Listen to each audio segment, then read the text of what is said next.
The words in my textbook kept turning into blood each time I read them. Even as my first term exams approached, even when we started to do class review, the words still made no sense. A few days before my first exam, I was in my room studying, trying to focus on one word at a time, when the doorbell rang. It was Yewande Coker, the wife of Papa's editor. She was crying. I could hear her because my room was directly above the living room and because I had never heard crying that loud before. They have taken him. They have taken him, she said between throaty sobs. Yewande, Yewande, Papa said. His voice was much louder than hers. What will I do, sir? I have three children. One is still sucking my breast. How will I raise them alone? I could hardly hear her words. Instead, what I heard clearly was the sound of something catching in her throat. Then Papa said, Yewande, don't talk that way. Ade will be fine. I promise you, Ade will be fine. I hate Jaja leaving his room. He would walk downstairs and pretend that he was going to the kitchen to drink water and stand close to the living room door for a while, listening. When I came back up, he told me soldiers had arrested Adikoka as he drove out of the editorial offices of the Standard. His car was abandoned on the roadside, the front door left open. I imagined Adekoka being pulled out of his car, being squashed into another car, perhaps a black station wagon filled with soldiers, their guns hanging out of the windows. I imagine his hands quivering with fear, a wet patch spreading on his trousers. I knew his arrest was because of the big cover story in the last Standard, a story about how the head of state and his wife had paid people to transport heroin abroad, a story that questioned the recent execution of three men and who the real drug barons were. Jaja said that when he looked through the keyhole, Papa was holding Yowande's hand and praying, telling her to repeat, none of those who trust in him shall be left desolate. Those were the words I said to myself as I took my exams the following week, and I repeated them too as Kevin drove me home on the last day of school, my report card tightly pressed to my chest. The Reverend Sisters gave us our cards unsealed. I came second in my class. It was written in figures 2 out of 25. My form mistress, Sister Clara, had written, Kambili is intelligent beyond her years, quiet and responsible. The principal, Mother Lucy, wrote, a brilliant, obedient student and a daughter to be proud of. But I knew Papa would not be proud. He had often told Jaja and me that he did not spend so much money on daughters of the Immaculate Heart and Saint Nicholas to have us let other children come first. Nobody had spent money on his own schooling, especially not his godless father, our Papa Noko. Yet he had always come first. I wanted to make Papa proud to do as well as he had done. I needed him to touch the back of my neck and tell me that I was fulfilling God's purpose. I needed him to hug me close and say that to whom much is given, much is also expected. I needed him to smile at me in that way that lit up his face, that warmed something inside me. But I had come second. I was stained by failure. Mama opened the door even before Kevin stopped the car in the driveway. She always waited by the front door on the last day of school to sing praise songs in Igbo and hug Jaja and me. and caress her report cards in her hands. It was the only time she sang aloud at home. Omema, Chineke Omema. Mama started a song and then stopped when I greeted her. Good afternoon, Mama. Ne, did it go well? Your face is not bright. She stood aside to let me pass. I came second. Mama paused. Come and eat. Sissy cooked coconut rice. I was sitting at my study desk when Papa came home. He lumbered upstairs, each heavy step creating turbulence in my head, and went into Jaja's room. He had come first as usual, so Papa would be proud, would hug Jaja, leave his arm resting around Jaja's shoulders. He took a while in Jaja's room, though. I knew he was looking through each individual subject score, checking to see if any had decreased by 1 or 2 marks since last term. Something pushed flutes into my bladder and I rushed to the toilet. Papa was in my room when I came out.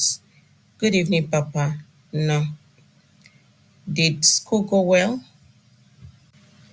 I wanted to say I came second so that he would know immediately, so that I would acknowledge my failure, but instead I said yes and handed him the report card. He seemed to take forever to open it and even longer to read it. I tried to pace my breathing as I waited, knowing all the while that I could not. Who came first? Papa asked finally. Chinwe Jideze. Jideze, the girl who came second last term? Yes, I said.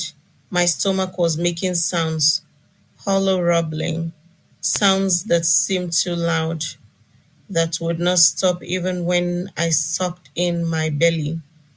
Papa looked at my report card for a while longer. Then he said, Come down for dinner. I walked downstairs, my legs feeling joint free, like long strips of wood. Papa had come home with samples of new biscuits and he passed the green packet around before we started dinner. I bit into the biscuit. Very good, Papa. Papa took a bite and chewed, then looked at Jaja. It has a fresh taste, Jaja said. Very tasty, Mama said. It should sell by God's grace, Papa said. Our wafers lead the market now, and this should join them. I could not look at Papa's face when he spoke. The boiled yam and peppery greens refused to go down my throat. They clung to my mouth like children clinging to their mother's hand at a nursery school. Entrance. I downed glass after glass of water to flush them down. By the time Papa started the grace, my stomach was swollen with water. When it was done, Papa said, Kambili, come upstairs. I followed him as he climbed the stairs in his red silk pajamas. His buttocks quivered and shook like akam, properly made akam, jelly-like. The cream decor in Papa's bedroom was changed every year, but always to a slightly different shade of cream. The plush rug that sank in when you step on it was plain cream. The curtains had only a little brown embroidery at the edges. The cream leather armchairs were placed close together as if two people were sitting in an intimate conversation. All that cream blended and made the room seem wider, as if it never ended, as if you could not run even if you wanted to, because there was nowhere to run to. When I had thought of heaven as a child, I visualized Papa's room, the softness, the creaminess, the endlessness. I would snuggle into Papa's arms when Amathon thunderstorm raged outside, flinging mangoes against the window netting and making the electricity wires hit each other. and spark bright orange flames. Papa would lodge me between his knees or wrap me in the cream blanket that smelled of safety. I sat on a similar blanket now, on the edge of the bed. I slipped off my slippers and sank my feet into the rug and decided to keep them sunk in so that my toes would feel cushioned, so that a part of me would feel safe. Kambili, Papa said, breathing deeply, you didn't put in your best this time? You came second because you chose to. His eyes were sad, deep and sad. I wanted to touch his face, to rub my hand over his rubbery cheeks. There were stories in his eyes that I would never know. The phone rang then. It had been ringing more often since Adikoka was arrested. Papa answered it and spoke in low tones. I sat waiting for him until he looked up and waved me away. He did not call me the next day or the day after to talk about my report card, to decide how I would be punished. I wondered if he was too preoccupied with Adikoka's case. But even after he got him out of the jail a week later, he did not talk about my report card. He did not talk about getting Adikoka out of the jail either. We simply saw his editorial back in the Standard, where he wrote about the value of freedom, about how his pen could not stop writing the truth. But he did not mention where he had been detained or who had arrested him or what had been done to him. There was a postscript in italics where he thanked his publisher, a man of integrity, the bravest man I know. I was sitting next to Mama on the couch during family time, and I read that line over and over and then closed my eyes. Felt a surge run through me. The same feeling I got when Father Benedict talked about Papa at Mass. The same feeling I got after I sneezed. A clear tingling sensation. Thank God Adi is safe, Mama said, during her hands over the newspaper. They put out cigarette on his back, Papa said, shaking his head. They put out so many cigarettes on his back. They will receive their due, but not on this earth. Mba, Mama said. Although Papa did not smile at her, he looked too sad to smile. I wished I had thought to say that before Mama did. I knew Papa liked her having said that. We are going to publish on the ground now, Papa said. It is no longer safe for my staff. I knew that publishing on the ground meant that the newspaper would be published from a secret location. Yet I imagined Adekoka and the rest of the staff in an office beneath the ground, a fluorescent lamp flooding the dark damp room, the men bent over their desk writing the truth. That night when Papa prayed, he added longer passages, urging God to bring about the downfall of the godless men ruling our country. And he intoned over and over, Our Lady, shield of the Nigerian people, pray for us.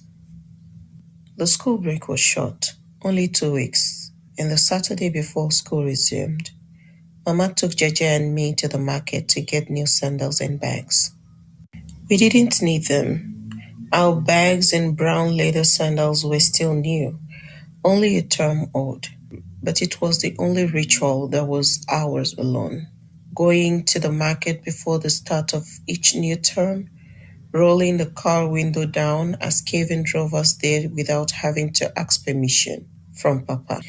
In the outskirts of the market, we let our eyes dwell on the half-naked mad people near the rubbish dumps, on the men who casually stopped to unzip their trousers in urinator corners, on the women who seemed to be haggling loudly with mounds of green vegetables until the head of the trader peeked out from behind. Inside the market, we shrugged off traders who pulled us along the dark passages, saying, I have what you want, or come with me. It is here, even though they had no idea what we wanted. We scrunched up our noses at the smells of bloody fresh meat and misty dry fish, and lowered our heads from the bees that buzzed in thick clouds over the sheds of the honey sellers. As we left the market with our sandals and fabric Mama had bought, we saw a small crowd gathered around the vegetable stalls we had passed earlier, the ones lining the road. Soldiers were milling around, market women were shouting, and many had both hands placed on their heads in the way that people do to show despair or shock. A woman laying in the dirt, wailing, tearing at a short afro. Her wrapper had come undone, and her white underwear showed. Hurry up, Mama said, moving closer to Jaja and me. I felt that she wanted to shield us from seeing the soldiers and the woman. As we hurried past, I saw a woman spit at a soldier. I saw the soldier raise a whip in the air. The whip was long. It curled into the air before it landed on the woman's shoulder. Another soldier was kicking down trays of fruit, squashing papayas with his boots and laughing. When we got into the car, Kevin told Mama that the soldiers had been ordered to demolish the vegetable stalls because they were illegal structures. Mama said nothing. She was looking out of the window as though she wanted to catch the last sight of those women. I thought about the woman lying in the dirt as we drove home. I had not seen her face, but I felt that I knew her, that I had always known her. I wished I could have gone over and helped her up, cleaned the red mud from a wrapper. I thought about her too on Monday as Papa drove me to school. He slowed down on Ogoye Road to fling some crisp naira note at a beggar sprawled by the roadside, near some children hawking peeled oranges. The beggar stared at the notes, then stood up and waved after us, clapping and jumping. I had assumed he was lame. I watched him in the rear view mirror, my eyes steadily on him until he disappeared from sight. He reminded me of the market women in the dirt. There was a helplessness to his joy, the same kind of helplessness as in that woman's despair. The walls that surrounded daughters of the Immaculate Heart Secondary School were very high, similar to our compound walls. But instead of coiled electrified wires, they were topped by jagged pieces of green glass with sharp edges jutting out.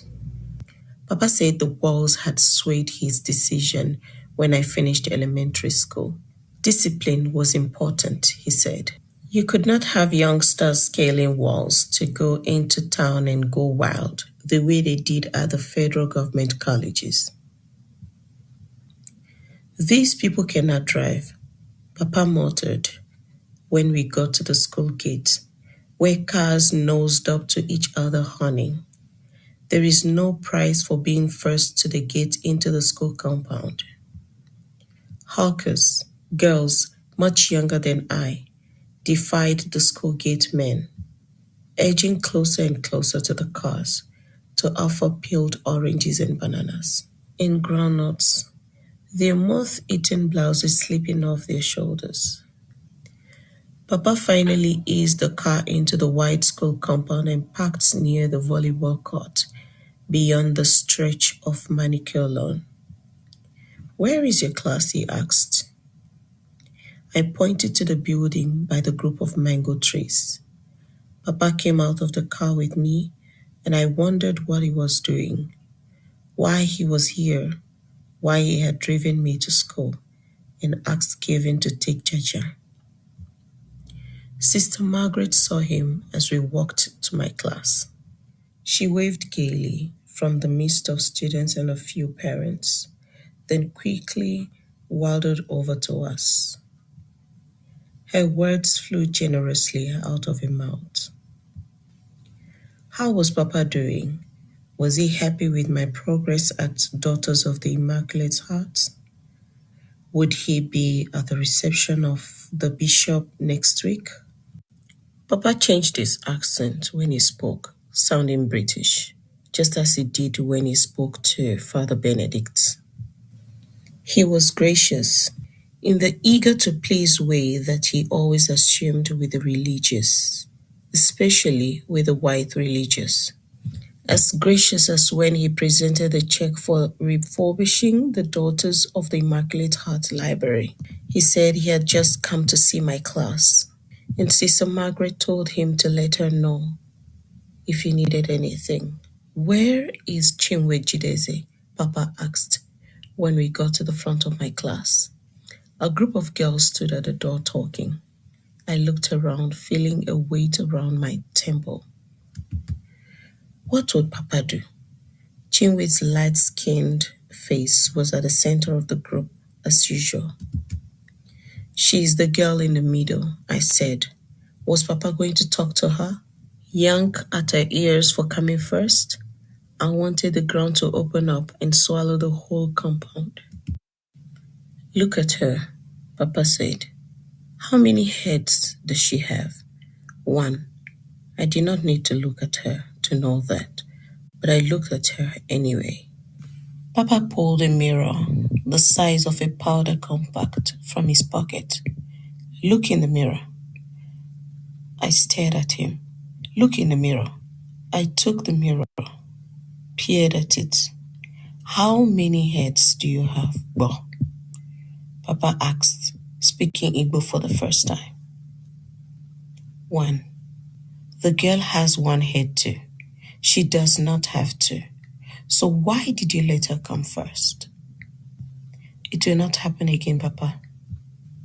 A light dusk ikuku was blowing in brown spiral, like uncoiling springs, and I could taste the sand that settled on my lips. Why do you think I work so hard to give you and Jaja the best? You have to do something with all these privileges because God has given you much. He expects perfection. I didn't have a father who sent me to the best school. My father spent his time worshipping gods of woods and stone. Would be nothing today but for the priests and sisters at the mission. I was a houseboy for the parish priest for 2 years. Yes, a houseboy. Nobody dropped me off at school. I walked 8 miles every day to Nemo, until I finished elementary school. I was a gardener for the priest while I attended St. George's Secondary School.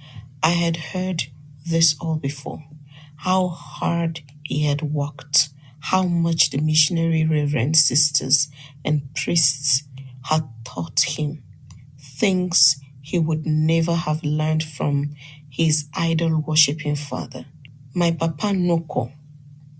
But I nodded and looked alert.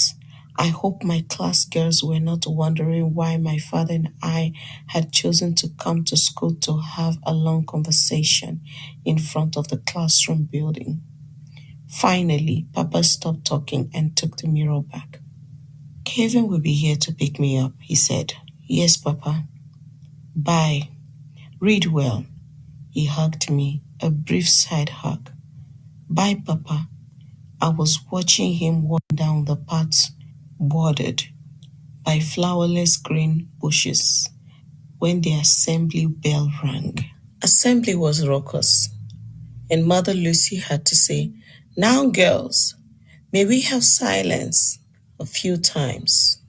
I stood in front of the line as always, because the back was for the girls who belonged to cliques, girls who giggled and whispered to one another, shielded from the teachers. The teachers stood on an elevated podium tall statues in their white and blue hats. After we sang a welcoming song from the Catholic hymnal, Mother Lucy read Matthew chapter 5 up to verse 11, and then we sang the national anthem. Singing the national anthem was relatively new at Daughters of Immaculate Heart.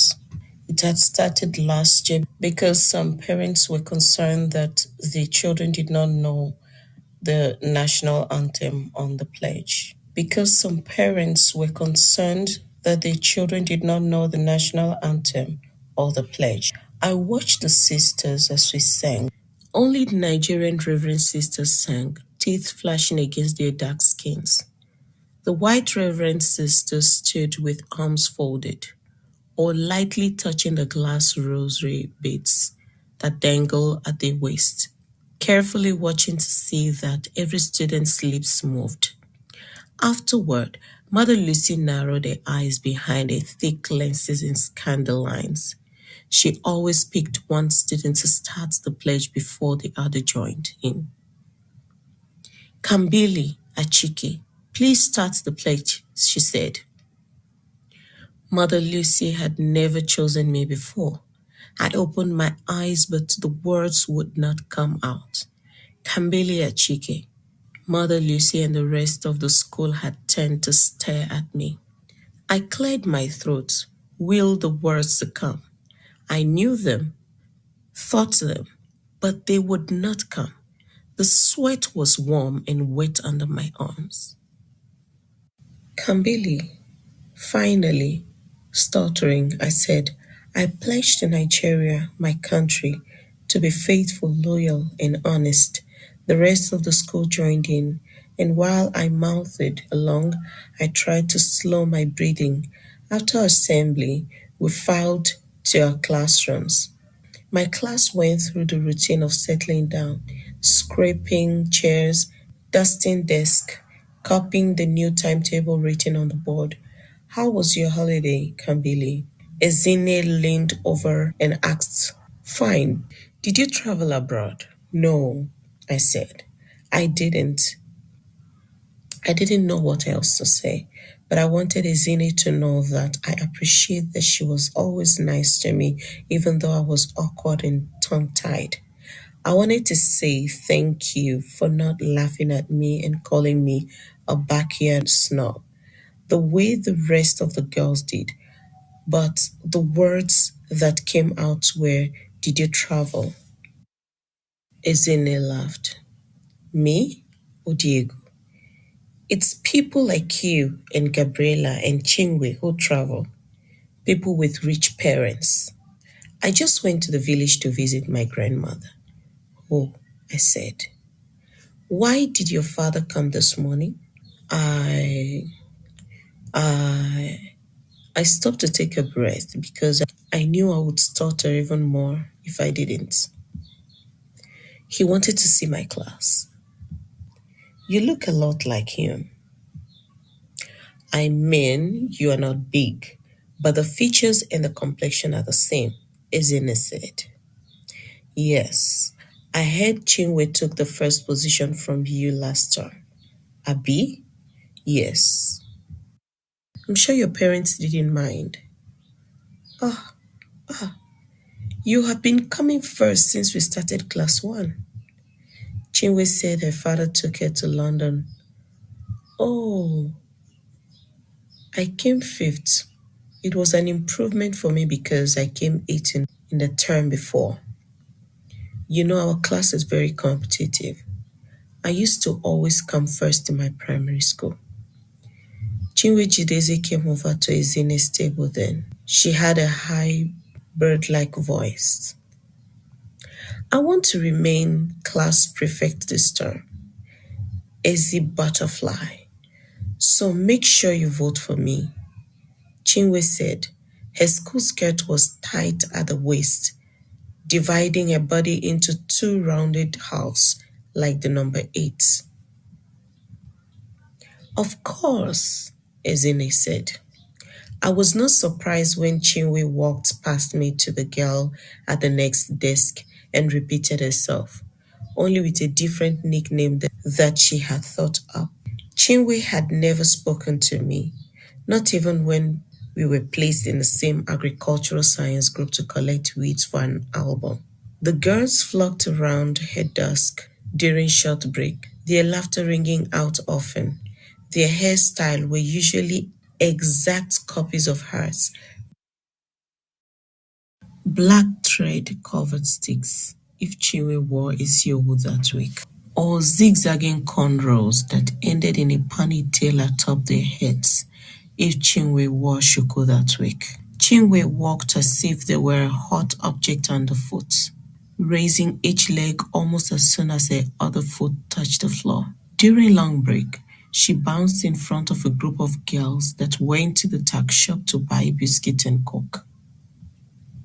According to Ezine, Chinwe paid for everyone's soft drinks. I usually spent long break reading in the library. Chinwe just wants you to talk to her first, Ezine whispered. You know she started calling you backyard snob because you didn't talk to anybody.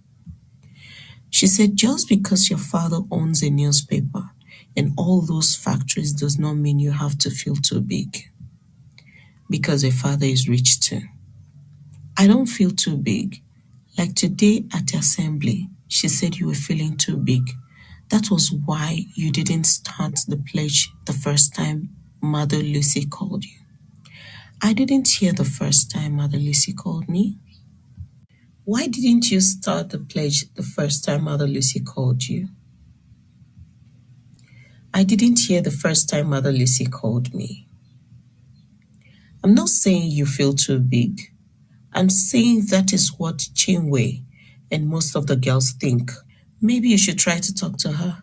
Maybe after school, you should stop running off like that and walk with us to the gates. Why do you always run away? I just like running, I said, and wondered if I would count that as a lie when I made confession next Saturday. If I would add it to the lie about not having heard Mother Lucy the first time. Kevin always had the Peugeot 505 parked at the school gate right after the bells rang. Kevin had many other chores to do for Papa, and I was not allowed to keep him waiting. So I always dashed out of the class, dashed as though I was running the 200-meter race at the inter-house sports competition. Once, Kevin told Papa that I took a few longer, and Papa slapped my left and right cheeks at the same time. So his huge palms left parallel marks on my face and ringing in my ears for days. Why? Ezina asked. If you stay and talk to people, maybe it will make them know that you are not really a snob. I just like running, I said again.